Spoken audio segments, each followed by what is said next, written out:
Pak Agung, ini kalau misalnya kita berbicara dalam pengelolaan kawasan perbatasan ini tentunya ada berbagai kendala yang Anda dapatkan di lapangan. Nah, ini apa saja Pak kira-kira kendalanya?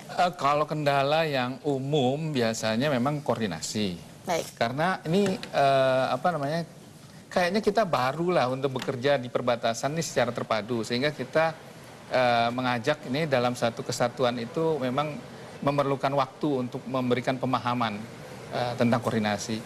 Kendala kedua tentu yang fisik, infrastruktur terbatas. Tapi ini bisa kita atasi kalau misalnya investor-investor itu sudah segera masuk, mereka juga siap membangun infrastruktur untuk kebutuhan investasi mereka. Jadi include di dalam biaya pembangunan dia punya usaha, ada pembangunan infrastruktur.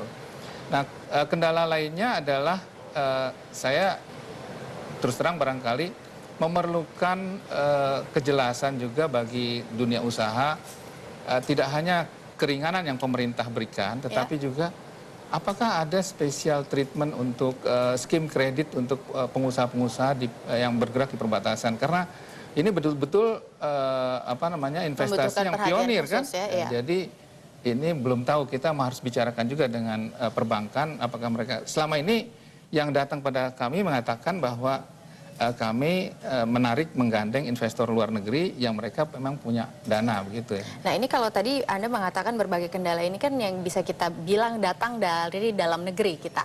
Nah, kalau misalnya kemudian memang ini di daerah perbatasan, bagaimana dengan yang datang dari negara tetangga kita, di mana memang ini batas wilayah kedaulatan negara kita ini yang biasanya menjadi sebuah permasalahan nih Pak. Ini bagaimana wewenang dari BNPP sendiri? Jadi wewenang BNPP itu dari mulai membahas atau menetapkan, mempercepat penegasan batas wilayah negara, sampai membangun kawasannya. Nah, memang dalam pembahasannya itu bersama dengan kementerian-kementerian terkait. Misalnya untuk penetapan batas negara, kita tidak mungkin membahas itu tidak bersama dengan Kementerian Luar Negeri, yang notabene merupakan anggota juga dari BNPP. Jadi dalam konteks yang Mbak Mili katakan, apakah ada kendalanya? Kita berusaha justru menghindari kendala-kendala itu, misalnya untuk juga masyarakat ketahui, tidak semua garis perbatasan ini sudah disepakati dengan tetangga.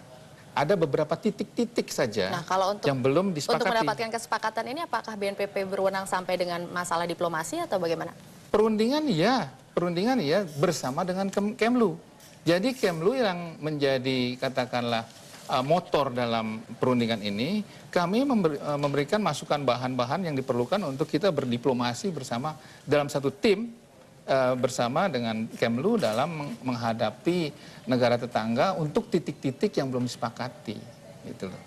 Sebagai gambaran bahwa garis batas Indonesia dengan tetangga sebenarnya kita warisi dari pemerintahan yang terdahulu gitu ya. Jadi dulu pemerintahannya ada pemerintahan Hindia Belanda di sini, dan di sebelah sana ada pemerintahan mungkin Inggris. Kemudian mereka membuat batas wilayah, tapi di atas kertas.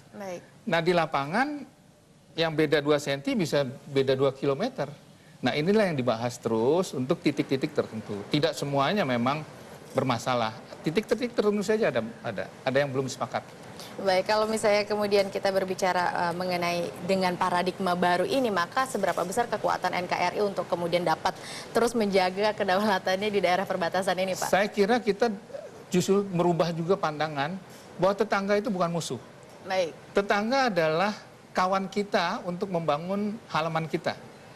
Jadi kalau kita bisa menarik tangan tetangga, ayo kita bangun halaman kita dengan di tempat-tempat yang memang ini merupakan yurisdiksi kita, bukan di tempat-tempat di titik yang mereka masih belum sepakat gitu. Jadi ada beberapa titik lah di antara garis-garis itu yang belum sepakat. Kita tidak ajak mereka di situ, kita ajak di tempat yang memang di perbatasan yang itu full di Indonesia, dan kita ajak mereka, ayo kita bangun sama-sama di sini, karena ini juga ada kepentingan kesejahteraan di negara Anda. Untuk kedua belah pihak tentunya. Nah, maka harapan Anda dengan paradigma baru ini apa, Pak? Harapan saya adalah begini, dalam 5 tahun ke depan kita akan tercipta kota-kota pusat pertumbuhan baru yang bisa menggerakkan roda ekonomi di perbatasan. Jadi kita akan menghapus atau menghilangkan atau mereduksi kegiatan-kegiatan yang ilegal yang sekarang terjadi perbatasan, illegal logging, illegal mining, illegal trafficking. Yang saya sangat sedih adalah trafficking itu bukan hanya TKI tapi wanita dan anak-anak diselundupkan juga. Itu jadi diharapkan dapat dikurangi dan memang Kalau diberantas, kalau kita buat kota-kota baru kan mereka cari kerja di kota baru ini aja. Baik.